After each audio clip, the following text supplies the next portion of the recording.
नमस्कार, स्वागत है आपका संवाद 365 में। आपके साथ मैं हूं दिग्विजय सिंह चौहान। हाजिर हूं उत्तराखंड की खबरों को लेकर। आइए नजर डालते हैं उत्तराखंड में क्या कुछ खास चल रहा है, क्या कुछ उत्तराखंड की खबरें हैं। उत्तराखंड में शनिवार दोपहर 3 बजे तक कोरोना वायरस के 101 नए मामले दर्ज किए गए। प्रदेश में अब कुल कोरोना वायरस के केस की संख्या 2278 हो चुकी है, जबकि एक्टिव केस अभी भी 803 हैं और 1433 केस रिकवर हो चुके हैं। प्रदेश में कोरोना वायरस से मौत की संख्या 27 हो चुकी है।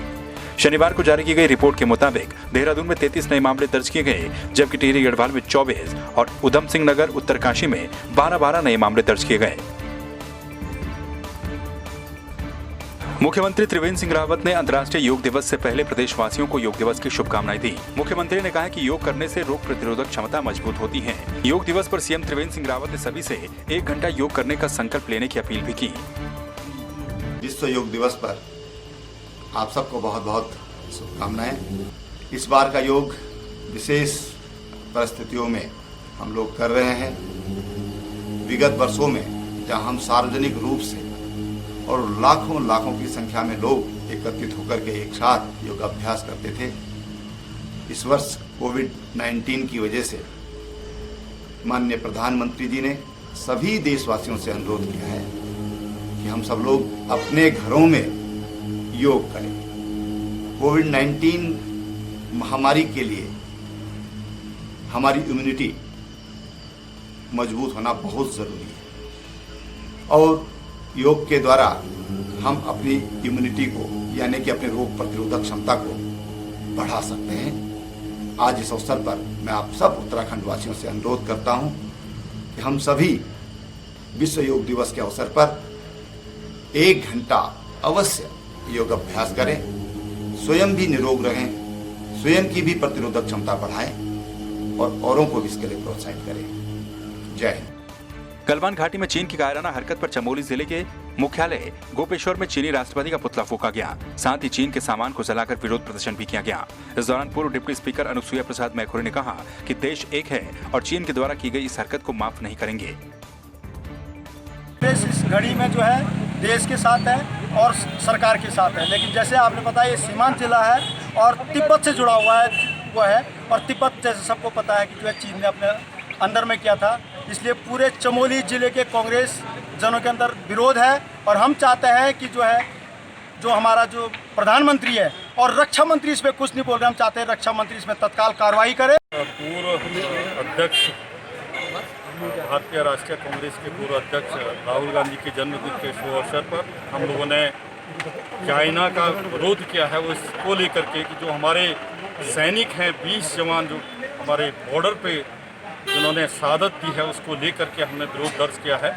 और हम लोग कांग्रेस पार्टी की ओर से पूरे राष्ट्र में, पूरे देश में चाइना के जो प्रोडक्ट्स हैं, चाइना के जो सामान है, उसका पूरी तरह से बहिष्कार करते हैं। और हम पूरी तरह से पूरा राष्ट्र आज एक है, पूरा हिंदुस्तान। कांग्रेस के पूर्व राष्ट्रीय अध्यक्ष राहुल गांधी के 50वें जन्मदिवस को थथियोड़ में कांग्रेस कार्यकर्ताओं ने मनाया। इस दौरान कांग्रेस कार्यकर्ताओं ने चीनी सामान के बहिष्कार का प्रण भी लिया। साथ ही चीन के राष्ट्रपति का पुतला भी दहन किया। इस दौरान कांग्रेस के उपाध्यक्ष जोत सिंह बिष्ट भी मौजूद रहे। परिवार अपने राष्ट्रीय नेता और कांग्रेस के पूर्व राष्ट्रीय अध्यक्ष राहुल गांधी जी के 50वीं वर्षगांठ पर एकत्रित होकर के उनके दीर्घायु की कामना कर रहा है और उनके नेतृत्व में कांग्रेस इस देश में अपने पुराना वैभव प्राप्त करे, इस बात के लिए हम बातचीत कर रहे हैं। आज यहाँ पे ब्लॉक में जोत सिंह बिष्ट जी की अध्यक्षता में एक गोष्ठी का आयोजन किया गया है, जिसमें राहुल गांधी जी की 50वीं वर्षगांठ पे हम लोग जो है आज यहाँ पे एकत्रित हुए हैं। और इसमें जो है भारत से जो प्रवासी हैं जोत सिंह बिष्ट द्वारा उनको जो घर लाने के लिए जो भी प्रबंध किया गया था, उनके द्वारा उनको जो है सम्मानित किया गया। और मैं यही कहना चाहूँगी साथ में, इस समय जो कोरोना महामारी चल रही है उसके चलते हम लोगों ने यहाँ पे ये डिसाइड किया है कि अभी जो चीनी सामान है उसका हम बहिष्कार करेंगे।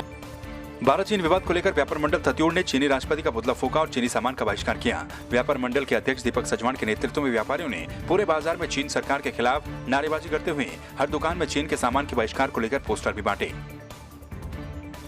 जिस तरह से हमारे देश के जवानों पर लगातार हमले हो रहे हैं, चाइना सरकार के द्वारा, चाइनीज राष्ट्रपति शी जिनपिंग के द्वारा एक माहौल तैयार किया जा रहा है कि हमारे देश को आर्थिक रूप से और सामाजिक रूप से उसका बहिष्कार करने का हम पूरा व्यापार मंडल फतूर और मैं अनुरोध करना चाहूँगा अपने देशव्यापी व्यापारियों से कि हम एक छोटी सी पहल कर सकते हैं जो इनके सामान का चाइनीज सामान का बहिष्कार करके। चीन बार बार भारत की सीमाओं पर अंदर घुसने की कोशिश कर रहा है और हमारे जवानों पर जो ये हमारे साथ जो गद्दारी कर रहा है। चाइना का एक बाजार भारत था और चाइना अपनी जो हरकतें हैं, अब हमारे 20 फौजी हमारे शहीद हो गए हैं। इसके उसमें उद्योग व्यापार मंडल टिहरी गढ़वाल ने अपने समस्त व्यापारियों को से अनुरोध किया है कि वो चाइनीज सामान का बहिष्कार करें। बागेश्वर में शुक्रवार को 7 नए कोरोना पॉजिटिव केस मिले, जिसके बाद से यहां पर कोरोना संक्रमितों की संख्या का आंकड़ा 50 के पार पहुंच चुका है। बागेश्वर में कोरोना संक्रमितों की संख्या 54 हो चली है। 7 मरीजों की ट्रैवल हिस्ट्री में 5 की दिल्ली, 1 की अहमदाबाद और 1 की गुरुग्राम से हैं। ये सभी लोग संस्थागत क्वारंटीन थे।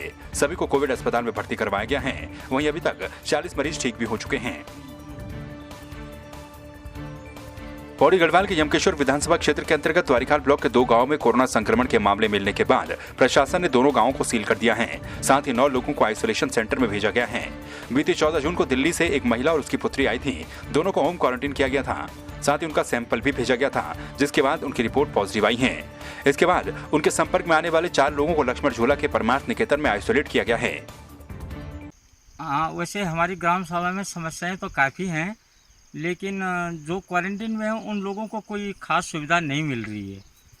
और जो पानी की भी बड़ी समस्या है गांव में, कठोरबड़ा में, जो कि पंपिंग द्वारा आती है, जो वो समय समय पर आता है, तथा उनको पानी भी पर्याप्त मात्रा में नहीं मिल रहा क्वारंटीन वालों को। ग्राम सभा कठोरबड़ा में 2 व्यक्ति दिल्ली से आए थे और 14 तारीख को वो आए थे और 17 को उनकी रिपोर्ट मिली तो वो पॉजिटिव पाए गए, जिस कारण गांव सील हो गया और गांव में अभी तक सरकार द्वारा कोई सुख सुविधा नहीं मिली।